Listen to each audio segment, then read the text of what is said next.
welcome back to Unplugged with my good friend and colleague Britt, and my name is Nick.ponter. I am a corporate English trainer based from Bielefeld. I teach in companies or train in companies and online. Our biggest focus is on motivation, communication skills, which leads nicely into today's lesson. I'm also a published author, and I make all of our own material as well. We live and breathe customized English. Britt, over to you. Thanks, Nick. My name is Britt Breu. What an amazing introduction. I'm also a corporate English trainer in the Rhine-Main area in central Germany, and I also provide customized training for all of my clients.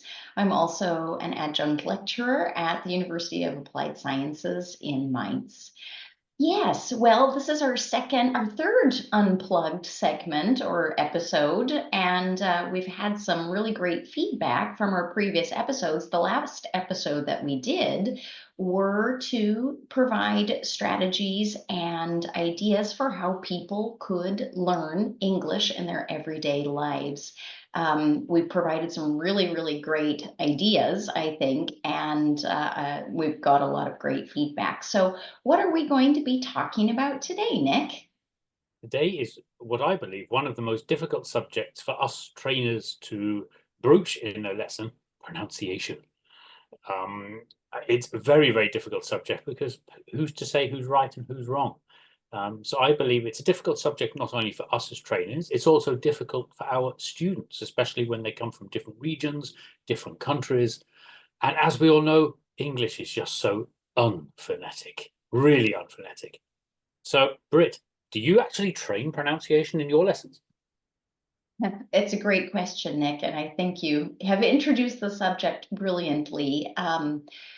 I do practice pronunciation with my students. I'm actually teaching a few people who want to specifically focus on pronunciation. And the thing that you said, English is unphonetic. And I think before we get started into this subject, we should just clarify what unphonetic means for the people out there who aren't English trainers. Unphonetic means that the language isn't spelt as it is pronounced, or it's not pronounced as it is spelt, much in the way that Romance languages are pronounced how they're spelled. German is pronounced how it is spelled. So English is not phonetic, and it has a lot of irregular spellings, and it's very, very, very challenging for native speakers as well as non-native speakers to learn how to pronounce and spell. As a matter of fact, in the United States, where I'm from,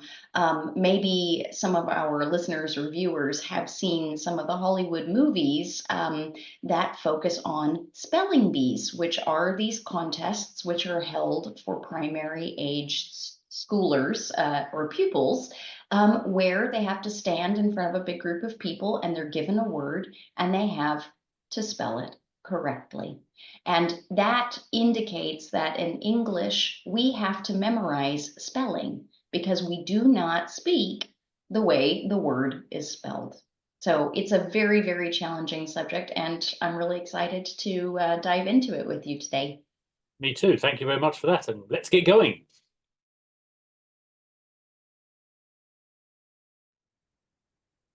Well, Nick, our first point today about pronunciation is really that language is for communication, and correct pronunciation of words is really only important and vital if there happens to be a misunderstanding. Wouldn't you agree? I completely agree, yes. Okay.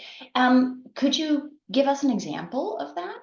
Yeah, I think it's one which is probably very specific to living in Germany, and it's the TH problem. It's the word although. I pronounce the although. I come from southern England, so I do the TH with my tongue sticking between my teeth and pressing down on it. A lot of Germans who can't do that, which is okay, it ends up as also, which is a completely different word, although, also. So that's just one example I can give where you could, although the context would probably give you the correct answer, but this is just one to show how things could go wrong. And it's based, a lot of it, on the difficulty of the English. It actually looks very silly to practice it. I don't know if it's in another language. I've never heard of anybody sticking their tongue out between the teeth and biting it. I've never seen it or heard of it in any other language. So it's extremely difficult for non-native speakers to do. But I've got some very good news to people out there. The ones of you who were forced in school to stand up and stick your tongue out at your teacher, without being rude, of course, and biting on your tongue to do the English TH. A lot of native speakers don't do the TH either. If you go to the southern area of the UK, the London area, they pronounce it like an F, I think, instead of I would say I think. The Irish might say I think, and the Germans who don't do the TH might say I think. So don't worry, everyone out there, if you can't do the TH. Lots of native speakers don't do it either. Britt, have you got any other examples? Well, I do actually, but just before I go into some other examples, I actually teach my students a workaround because it gets especially tricky when the TH is in the middle of the word, for example, with the word close. And the TH, I don't believe is a very common phonetic sound, actually. I think in my linguistics courses at university, I think the proper term is a dental fricative, but it was a long time ago, and I don't really remember if that's the correct classification of this sound. But as far as I remember, only some indigenous languages in North America have this dental fricative. So it is actually quite a rare sound. And that's why we teach the workaround. And the workaround that I teach is I don't, unless I'm really trying to clearly enunciate the word clothes, then I don't stick my tongue out of my mouth. And I lightly tap the top of the roof of my mouth just behind my front teeth. And you can barely hear the TH. So when I say the word clothes, I say close, like close the door. Yes. And so that is a really quick workaround. And if I'm speaking to other native speakers, I don't say clothes, I say clothes. My clothes are dirty. I have to wash the clothes. And of course, the context tells you everything. You're not saying I'm closing the door. So no, correct. So, but other examples I have of this is actually kind of a recent example. We have now this very popular word in social media, and it's become quite a popular word also in German, is the word cringe. And the GE can also be this diphthong, is very, very challenging for people. And sometimes they mix it up with the word Grinch, which is a green, grumpy, monster-like character who detests Christmas and wants to ruin everyone's Christmas. So we have the word cringe and Grinch. So that is something that I get a lot. But the other mispronunciation that I work with a lot is the silent L. And the silent L usually appears after a vowel in the middle of a word. So you would have a word like half, like 50%. And you can lightly say half, but it just elongates the A sound.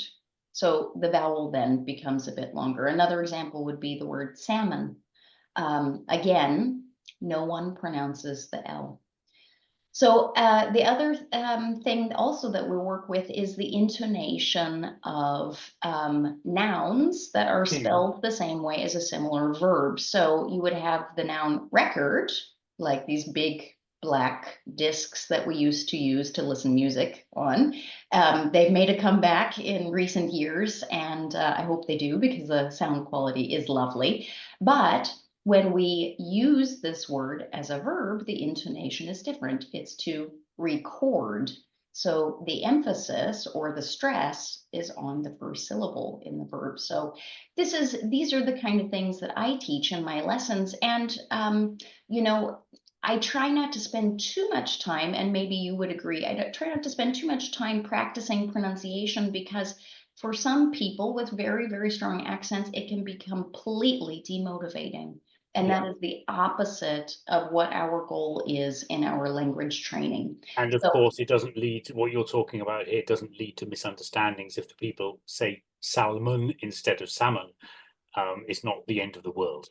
no, not at all. Not at all. I think the main point is that we keep the focus on practicing and learning. And if the viewers or listeners will go back to our second episode, the episode we just filmed a few weeks ago, they'll find that listening to proper pronunciation, native speakers pronouncing words in the dialect that they prefer, because nowadays you can get all content translated in different dialects. So if I wanted to watch Bob the Builder in American English, I can do that. If I want to watch it with my kids in British English, I can do that. So you can pick which pronunciation of English you prefer, listen to television shows, listen to podcasts, listen to news broadcasts from those different areas, and internalize the sounds and just keep learning and practicing. I think that's the main point.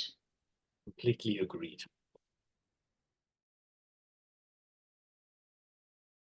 And break into our second point in a moment is there a standard English? A few moments ago, Britt mentioned about speaking proper English, but this is now the central point. What is correct English? Is there a correct German? Is there a correct French?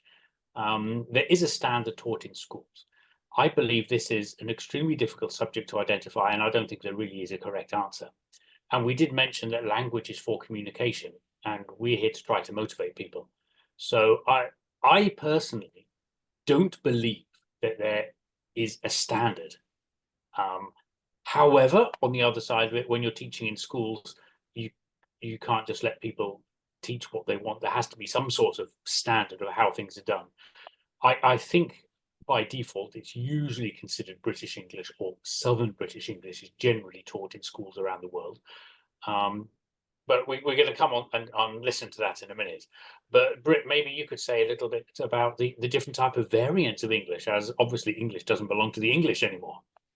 Yeah, that's right. I mean, the proliferation of British English obviously is much broader because of the Commonwealth and the fact that so many countries were established by the British. So that's one thing. But the proliferation of American English is also quite strong because of the influence of Hollywood and all the different types of media that are produced in the United States. So but what's really, really interesting is that there really isn't one type of British English, and there isn't one type of American English, and it's so fascinating to. I have lived in quite a few Commonwealth countries actually, and so I've witnessed and learned to adjust my ear to a lot of different national accents. And I've lived in Canada, I've lived in South Africa, I've lived in England, and obviously I grew up in the United States. So not everyone speaks the same way, and they have different melodies, they have different intonation. Some people swallow the endings of their words. It's really, really fascinating. So that's something to keep in mind. There really is no one standard English. And even within those nations, regional dialects vary so greatly. Obviously, the older the country is, the stronger the regional dialects will differentiate themselves from one another. It's really fascinating. I think I don't know how many different British dialects there are, but Lots. quite a few. And I actually saw a video comparing the historical development of American accents, and it was based on waves of immigration as Yes. Settlers pushed west through North America. And the further west people got, the younger the settlements were, historically speaking. And that is where the regional differences get weaker and actually larger in geographical areas. So out west, we have a more generic accent than, say, someone who grew up in Boston, or someone who grew up in New Jersey, or someone who grew up in the southern states. And absolutely fascinating how these regional dialects differentiate themselves, and the historical background. But it is not possible at all to say there is one standard English. English doesn't belong to the English. And it's interesting also to see how some countries, especially the Commonwealth countries that are now independent of the United Kingdom, have developed their own dialect, or their own accents, but also dialect. I mean, I think one really great example is India, and how you have this really brilliant mixture of British English and Hindi in Yes. one.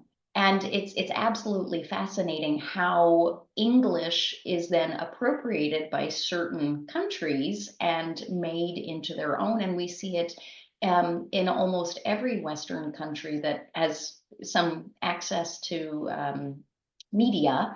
A lot of English words are adopted into the German language. I think every year, 2 or 3 English words are adopted into German.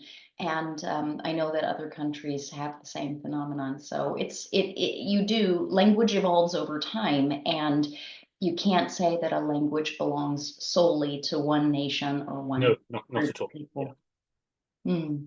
But nevertheless, as you quite rightly said, because of the Commonwealth and the spread of say Britain's influence, probably setting up educational systems in certain countries, British English has by default become a standard.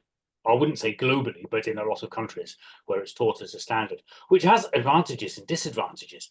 But one of the disadvantages, I believe, is there's a certain amount of snobbery, because were we to look at what is taught in schools, it's generally Southern British English, which is what I speak. Um, and some people, I mean, but there is a lot of snobbery around it, I think, with speaking nice English. You have it it's not got anything to do with English either. You have it in countries where people speak a certain accents and people make fun of people, or people, which is okay. Making fun is okay. But as soon as you start looking down at people because they speak with a funny accent, then that's not very nice. You have it as well sometimes in Germany where you have a politician and they give a speech in English and it's not pronounced 100% correctly, maybe, and people make fun of it all the time. I don't consider that particularly very healthy. And also, I'm not sure where we would go to it. Some people do aspire to speak with a Southern English accent. I don't think it's always because maybe they like the sound of it, okay, but sometimes I think because there's this snobbery involved in it. You mentioned India and this nice mixture of British English and Hindi. I was asked by somebody from an Indian university student, I think last year or the year before, what his English sounded like, if he sounded Indian. And I said to him, well, you are Indian. I mean, of course I can hear you're Indian and you have a slight Indian accent, yes. And he said to me that his university professor trying to say that he must speak English with an English accent because he represents himself better. Okay, I wouldn't disagree with anybody or anything. It's not what I would certainly suggest to anybody. So, what's your take on this snobbery part of the language, Britt? Well, there definitely is something associated with a person's accent. And in my opinion, I believe that this comes from years gone back, maybe 150, 200 years, when the education system was not accessible to the general public like it is today. And I do know that in Britain, really, if you want to speak English with a really posh accent, you speak received pronunciation, RP, which is taught at elite universities. And this accent in particular, if you speak with it, there is a certain class that is associated with it. And Yes, I do think that in maybe perhaps in England, it's more what's the right word? I think in Britain itself, amongst Britons, that could differentiate you from someone, but I don't think any non-native speaker needs to worry about not being able to speak received pronunciation or in a Yeah. Southern British English accent. As a matter of fact, being a foreigner myself, I speak fluent German. I do have an American accent. I do get made fun of sometimes, but it is a part of my identity, and my cultural identity is I'm an American who has been living in Germany since 1999, and it is a really wonderful opportunity for people to realize you come from a different place and you have a different cultural background, and the way that you see things is possibly different from the way that they see things. And I think it's a really wonderful thing, and you can wear it with a badge of pride. That's how Yeah, I I think. agree. I mean, I like you. I've lived in Germany for many years. I speak, I would say, fluentish German, but I have a light British accent. I do try to pronounce German words correctly, just out of personal pride, I would say. But I have no aspiration to lose my British accent and say, "Do I sound German?"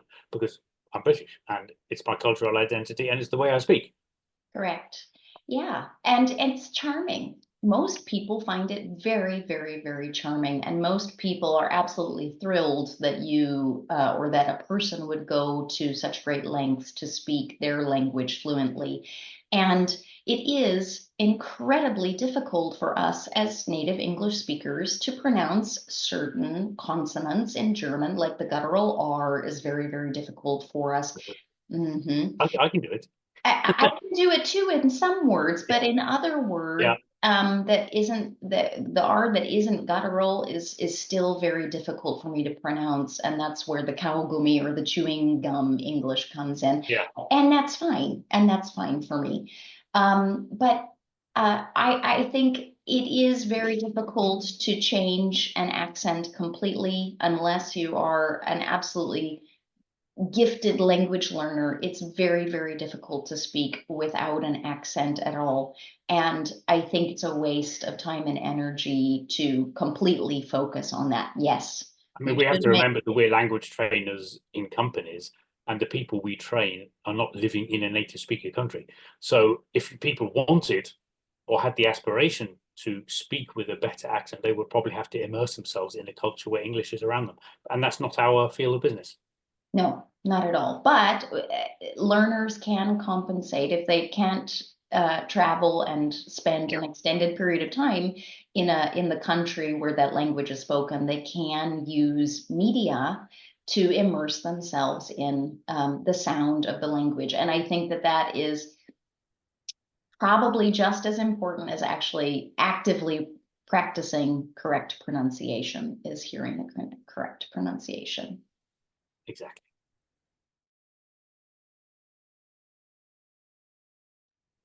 So, Britt, I think we've agreed that English must be pronounced that people can understand it. So it's a tool of communication and shouldn't be a tool of snobbery or elitism. And it's extremely difficult for us to train people and sometimes demotivating were we to push people all the time to speak it as I speak English or you speak English. But nevertheless, people want to learn to pronounce correctly, as we have done, tried in German. So how should people try to practice something which is just so unphonetic? Doesn't sound very natural to me, Britt.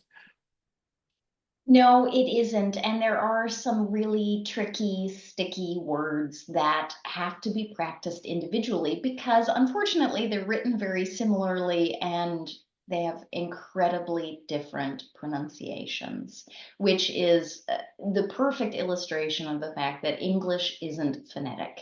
Because if it were phonetic, you would be able to pronounce similarly written words in the same way or in a similar way. So of course, our favorite, the AUGH or the OUGH. This is incredibly difficult for students to pick up on. And then you throw on top of that the regional or the national accents. A great example is the word laugh, Laugh. which Oh, I pronounce like Laff. let me try it. Let me laugh. Laugh. Laugh. It sounds so much nicer when you say it. How would you spell laugh? Laugh. I mean, why do we need a U, a G, and an H? I mean, what do they do there? They're just hanging around, aren't they? It's Well, the UGH spells, which I think is a really great symbol of the frustration that pronunciation causes our students. But I mean, the list goes on and on. We have and there are lots of poems out there with practicing this. It's actually quite funny sometimes. It is really funny, but I mean, we have through and thought and thorough and tough and trough, and it's exasperating. And unfortunately, each of these words are pronounced differently, and they have to be pronounced, or the pronunciation needs to be practiced on a word by word basis. So Learning by doing. It's the only learning way. by doing, Yeah. learning by doing. And just as you would memorize the spelling of the word, you also have to memorize and internalize the pronunciation of each individual word. So what I do is when students encounter a word that is difficult to pronounce, I always suggest that they use a dictionary app, an online dictionary app, and quite a few of them even have flashcard apps where they can save searched words, and they have the definition, the spelling, and they have a pronunciation feature. So if you would like to practice British pronunciation, you can go online to the Cambridge Online Learners Dictionary or the Oxford Dictionary. If you want to pronounce words the way an American would, you can practice using the Merriam-Webster Dictionary online. The possibilities are endless and the technology is there. So make use of the technology, read the word, hit the speaker icon, and keep repeating the word every time you hear it over and over again. 10 times is what I suggest, a minimum a day. Yeah. I do think, though, really, I can only repeat it as we mentioned previously in today's video. Go back to episode 2 on everyday ways to improve your English and really make a strong effort to integrate English into your day, whether it's watching the news, watching the sports roundup, reading an article, watching your favorite sitcom in English, and really make sure that you practice somehow an aspect of everyday life in English. Yeah, I completely agree with you there. And the last video we did was exactly on self-help. And there was a large section on what to listen to, how to listen to, watching videos, Netflix, Prime, whatever you want, as long as you get enough exposure to it and you hear lots of different things, then the more you practice and try to relax about it all, and maybe take away from this typical school English where somebody says you have to do it correctly. Maybe try to relax and just learn it naturally. And we're talking about here natural learning. So our last video would be excellent for you to go back and have a look and just recap. Yeah, I'll put the link to that video in the description box below if anyone's interested in watching that. Thank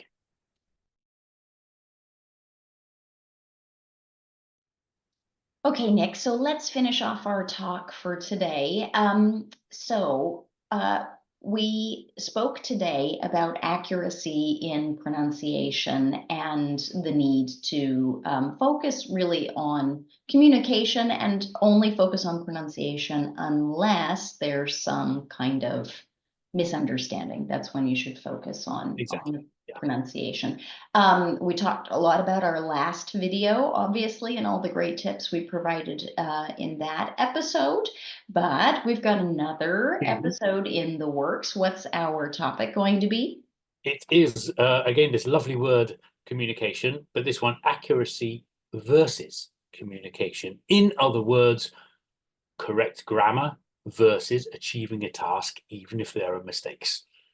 So that's what we're going to discuss in the next session. Wonderful, wonderful. It's a really great topic. I can't wait to talk about it with you. Is there anything else you'd like to say to close for today, Nick? Yeah, Britt and I are very active on social media, and all of the work and the videos we produce, you can have a look. You can see it in the notes at the end of this video. We're available on Instagram, Facebook, obviously LinkedIn, and YouTube as well. And all of our links can be found at the bottom after this. Yes, and don't forget to like and subscribe to our channels. That helps us grow and helps us spread all of these amazing English learning tips for all of you. And thanks for taking the time to watch our video. Thanks for supporting English Unplugged. And Nick, thank you once again for taking the time to talk to me about English learning. You're Have a welcome. It was a wonderful night. pleasure to be with you as well. And maybe one final closing part. If anybody has any comments or would like to share experience on any of our social media channels, please feel free to comment and we will get back to you. So, Britt, thank you very much for leading this today. It was really nice talking with you again. And I look forward to our next session. As do I. All the best, Nick. Take And care. goodbye, everybody. Bye-bye. Bye-bye.